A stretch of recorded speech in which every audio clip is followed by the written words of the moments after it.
নমস্কার বন্ধুরা, ফুড ক্যানভাসে আপনাদের সবাইকে স্বাগত জানিয়ে শুরু করছি আমার আজকের ভিডিও। আজ বানাচ্ছি রাগি ধোসা। চলুন রেসিপিটা শুরু করা যাক। প্রথমে একটা পাত্রের মধ্যে নিলাম হাফ কাপ চাল। বাড়িতে যে চালের ভাত রান্না করা হয় সেই চাল নিয়েছি।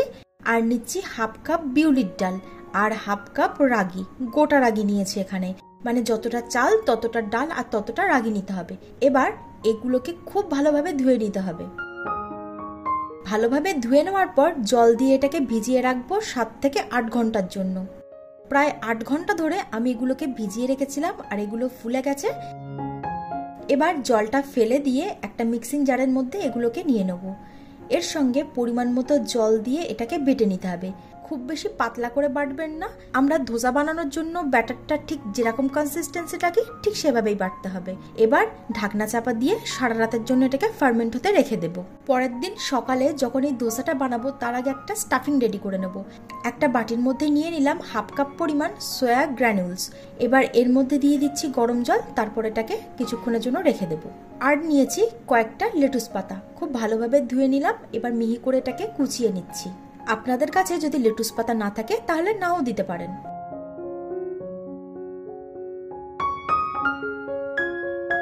স্টাফিংটা বানানোর জন্য কয়েকটা সবজি কেটে নিয়েছি। এখানে আছে পেঁয়াজ, গাজর, ক্যাপসিকাম, আলু, টমেটো, বিনস, রসুন আর কাঁচা লঙ্কা।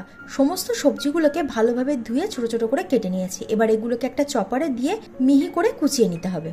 বাচ্চারা কিন্তু একেবারেই সবজি খেতে পছন্দ করে না। এইভাবে আপনারা বানিয়ে দেখবেন, এটা খেতে ভীষণ টেস্টি হয়। আপনারা বাচ্চাদের স্কুলে বা অফিসের টিফিনেও এটা বানিয়ে দিতে পারেন।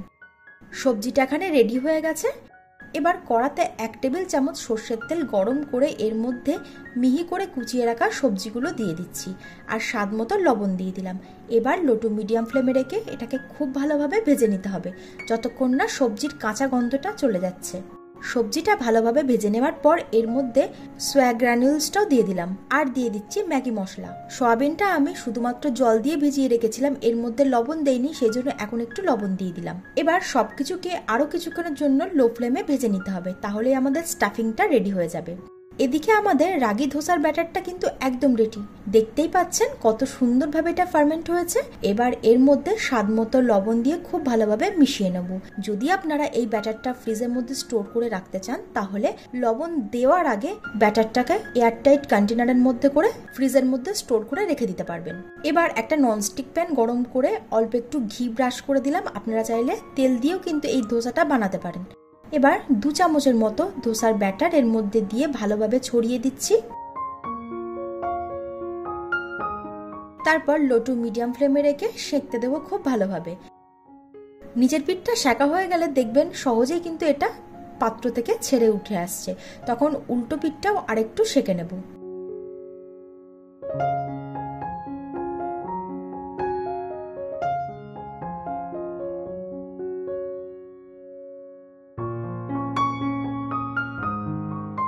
এপিটোপিট করে ধোসাটাকে খুব ভালোভাবে সেঁকে নিয়েছি। এবার এর মধ্যে 2 চামচের মতো স্টাফিং দিয়ে দিলাম আর দিয়ে দিচ্ছি কুচিয়ে রাখা লেটুস পাতাটা।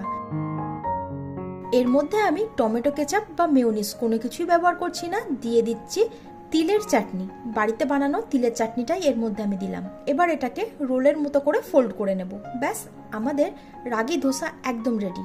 দেখলেন তো কত সহজে এটা তৈরি হয়ে যায়। আজকের রেসিপিটি কেমন লাগলো অবশ্যই কমেন্টে জানাবেন। ভালো লাগলে লাইক আর শেয়ার করতে ভুলবেন না। আজ তবে এই পর্যন্তই, দেখা হবে নতুন একটা ভিডিও নিয়ে। আপনারা ভালো থাকবেন, সুস্থ থাকবেন। ধন্যবাদ।